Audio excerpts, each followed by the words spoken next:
بسم اللہ الرحمن الرحیم۔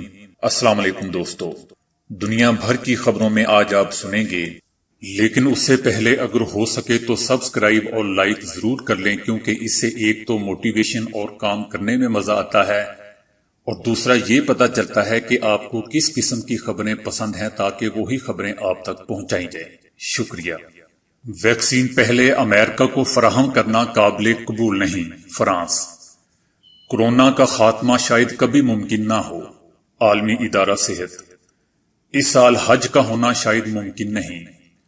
احساس کیش پروگرام کے تحت اب تک 82 لاکھ افراد 101 ارب روپے تقسیم کیے جا چکے ہیں، وزیر اعظم عمران خان۔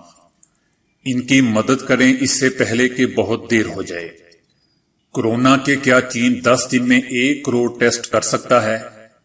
پاکستان کے بغیر افغانستان میں قیام امن ممکن نہیں، روس۔ تو آئیے چلتے ہیں اب خبروں کی ڈیٹیل کی طرف۔ فرانس کی حکومت نے خبردار کیا ہے کہ ادویات بنانے والی کمپنی سنوفی کی جانب سے کورونا کی ویکسین پہلے صرف امریکہ کے لیے مختص کرنا ناقابل قبول ہوگا۔ ہمارے لیے یہ ناقابل قبول ہوگا کہ مالی مفاد کے لیے یہ ویکسین کسی خاص ملک کو ترجیحی طور پر دی جائے۔ برطانوی ادویہ ساز کمپنی سنوفی کے چیف ایگزیکٹو آفیسر پال ہڈسن نے بدھ کو کہا تھا کہ اگر کورونا کی ویکسین تیار کرنے کی ان کی کوششیں کامیاب ہوئیں تو وہ اس کی پہلی کھیپ امریکہ کو بھیجیں گے۔ پال ہڈسن نے بلومبرگ نیوز کو بتایا کہ امریکہ نے ویکسین بنانے میں کمپنی کے ساتھ سرمایہ کاری کا خطرہ مول لیا ہے اور وہ اپنے لوگوں کا تحفظ اور معیشت کو دوبارہ کھولنا چاہتے ہیں۔ گزشتہ ماہ اپریل میں سنوفی نے برطانوی ادویہ ساز کمپنی گلیکسو سمتھ کے ساتھ مل کر ویکسین کی تیاری کا منصوبہ شروع کیا تھا۔ تاحال ٹرائلز کا آغاز نہیں کیا جا سکا۔ کوئی بھی کامیاب علاج اگلے برس کے اختتام سے قبل ممکن نہیں ہے۔ اس منصوبے کے لیے فنڈز امریکی محکمہ صحت کے bio medical research and development authority نے فراہم کیے ہیں۔ سنوفی کے چیف ایگزیکٹو کے بیان پر فرانس کی میڈیکل اور ہیلتھ ایسوسی ایشن نے بھی سخت رد عمل ظاہر کیا ہے، اور اس کی ایک وجہ یہ بھی ہے کہ گزشتہ چند برسوں میں فرانس نے اس کمپنی کو ریسرچ کے لیے کروڑوں یورو فراہم کیے ہیں۔ جرمن چانسلر نے کہا ہے کہ ہم کورونا کو روک نہیں سکتے، ہمیں اس کے پھیلاؤ کو کم کرنے کی کوشش کرنی چاہیے۔ یہ ایک ایسی وبا ہے جس کے ساتھ ہمیں جینا ہوگا۔ کچھ عرصے تک ہمیں اس وبا کا مزید سامنا رہے گا۔ عالمی ادارہ صحت WHO نے بھی خبردار کیا ہے کہ ممکن ہے کہ کورونا کبھی بھی ختم نہ ہو۔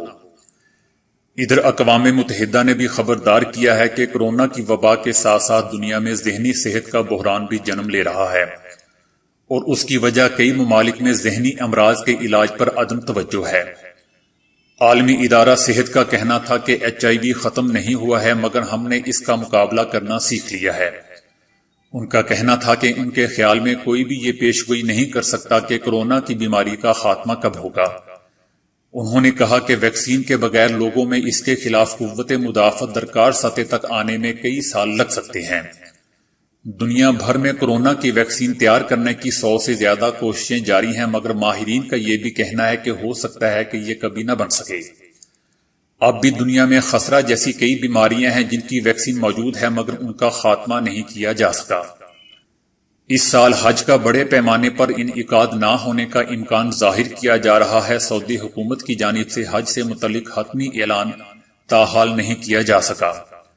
پاکستان کے وزارت مذہبی امور نے سعودی وزارت حج سے رابطہ بھی کیا ہے اور استفسار کیا ہے کہ اس سال حج ہوگا یا نہیں، یا اس حوالے سے کیا انتظامات کیے جا رہے ہیں۔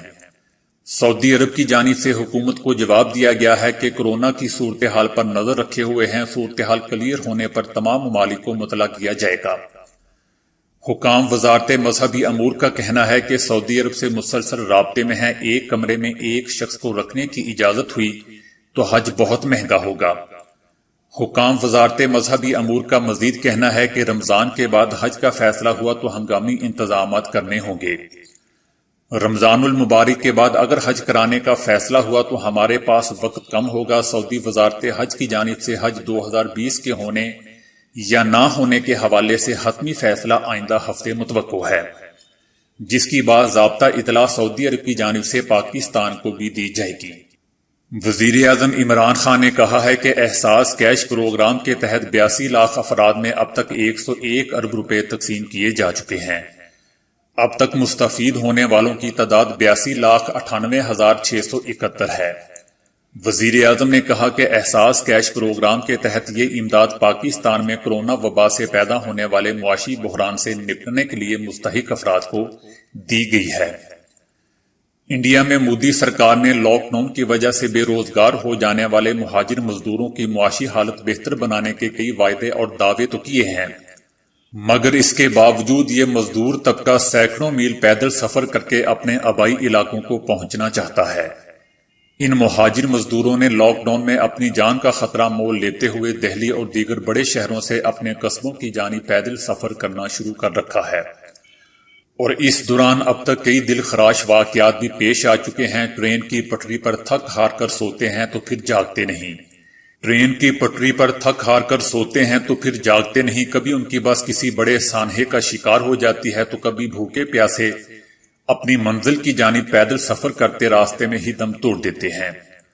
مختصر یہ کہ ہر گزرتا دن ان مہاجروں کے لیے ایک چیلنج بنا ہوا ہے اور وہ اپنی بقا کی لڑائی لڑ رہے ہیں۔ سوشل میڈیا پر ایک ایسی ہی ویڈیو وائرل ہو رہی ہے جو ان مہاجروں کی بے بسی کی عکاسی کر رہی ہے۔ ان مہاجر مزدوروں میں سے ایک کا کہنا تھا کہ ہمیں جھانسی کے لیے کوئی بس نہیں ملی، اس لیے ہم نے پیدل ہی سفر شروع کر دیا۔ آکاش بینرجی نامی صارف نے ٹرالی پر بے سود پڑے ایک بھوکے بچے کی تصویر پر لکھا کہ کیا ہم ان کی مدد کر سکتے ہیں اس سے پہلے کہ بہت دیر ہو جائے۔ بی بی سی کہتا ہے کہ عالمی ادارہ صحت نے چین کی کورونا سے نپٹنے کی حکمت عملی کو دنیا بھر میں سب سے زیادہ جارحانہ اور حوصلہ مند قرار دیا تھا، لیکن ووہان میں جو اس سال جنوری میں کورونا کا گڑھ بن گیا تھا، وہاں کے تمام شہریوں کا صرف 10 دن میں ٹیسٹ کرنے کے چینی حکام کے ہدف پر شک و شبہات کا اظہار کیا جا رہا ہے۔ اس انتہائی بڑے ہدف کا مطلب یہ ہے کہ ووہان میں ہر روز 10 لاکھ شہریوں کے ٹیسٹ کیے جائیں گے، جو موجودہ 40 سے 60 ہزار لوگوں کے ٹیسٹ کیے جانے سے کہیں زیادہ ہے۔ امریکہ میں کونسل آف فارن افیئر میں گلوبل ہیلتھ کے شعبے میں منسلک زاہوگ ہانگ کا کہنا ہے کہ ہمیں معجزے کی توقع کرنی چاہیے۔ اتنے لوگوں کا ٹیسٹ کرنے کا کیوں فیصلہ کیا گیا؟ اس کی وجہ بنی اس ہفتے اسی مقام سے مزید 6 نئے مریضوں کی تشخیص ہونا۔ ان نئے مریضوں کو ایسے مریض قرار دیا جا رہا ہے جن کے ٹیسٹ تو مثبت آئے ہیں لیکن ان میں کوئی علامات مثلا کھانسی یا بخار ظاہر نہیں ہوا ہے۔ کچھ لوگوں کا خیال ہے کہ ووہان کے 1 کروڑ 11 لاکھ شہریوں میں سے بہت بڑی تعداد قرنطینہ لاگو ہونے سے پہلے ہی شہر چھوڑ کر چلے گئے تھے یا ان کے حالیہ ہفتوں میں ٹیسٹ کیے جا چکے ہیں۔ اس وجہ سے حکام کے لیے یہ بہت زیادہ مشکل کام نہیں ہوگا۔ 30 سے 40 لاکھ ووہان کے شہریوں کا پہلے ہی ٹیسٹ کیا جا چکا ہے، باقی 60 سے 80 لاکھ شہریوں کے ٹیسٹ 10 دن میں کیے جانے کی صلاحیت ووہان میں موجود ہے۔ اگر حکام 10 دن کی جو مدت مقرر کی گئی ہے اس میں قائم رہے تو بھی 60 سے 80 لاکھ شہریوں کے ٹیسٹ کرنے کا مطلب یہ ہوگا کہ ہر روز 6 سے 8 لاکھ شہریوں کے ٹیسٹ کرنے پڑیں گے۔ یہ ایک چیلنج ہے۔ کچھ افراد کا کہنا ہے کہ اگر چین کے حکام کسی کام کو سر انجام دینے کی ٹھان لے تو یہ کام مکمل کرنا ممکن ہوتا ہے۔ حکام کا کہنا ہے کہ نجی کمپنیوں کے پاس 1 لاکھ لوگوں کے روزانہ ٹیسٹ کرنے کی صلاحیت ہے۔ چین کے کورونا کے خلاف بلند عزائم دوسرے ملکوں کی بالکل برعکس ہیں۔ امریکہ میں 3 لاکھ لوگوں کے ٹیسٹ کیے جا رہے ہیں اور صدر ٹرمپ پر تنقید کی جا رہی ہے کہ وہ سماجی فاصلے برقرار رکھنے کے اقدامات کو آہستہ آہستہ نرم کر رہے ہیں۔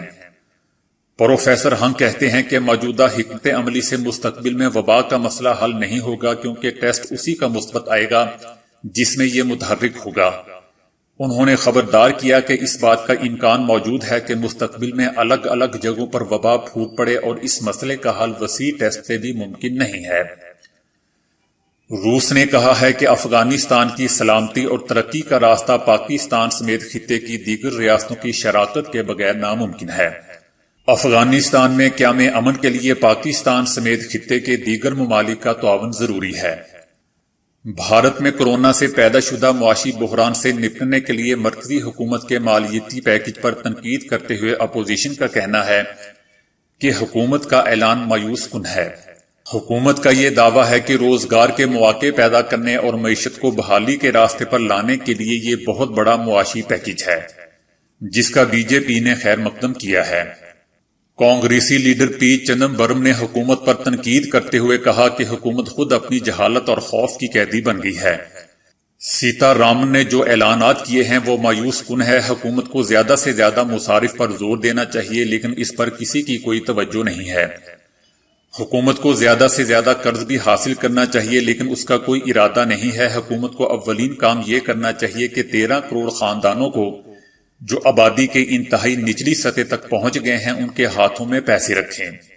انہوں نے کہا کہ انہیں زیادہ سے زیادہ امداد فراہم کریں۔ اگر ہر ایک خاندان کو صرف 5,000 روپے دیے جاتے ہیں تو جملہ رقم 56,000 کروڑ روپے ہو جائے گی۔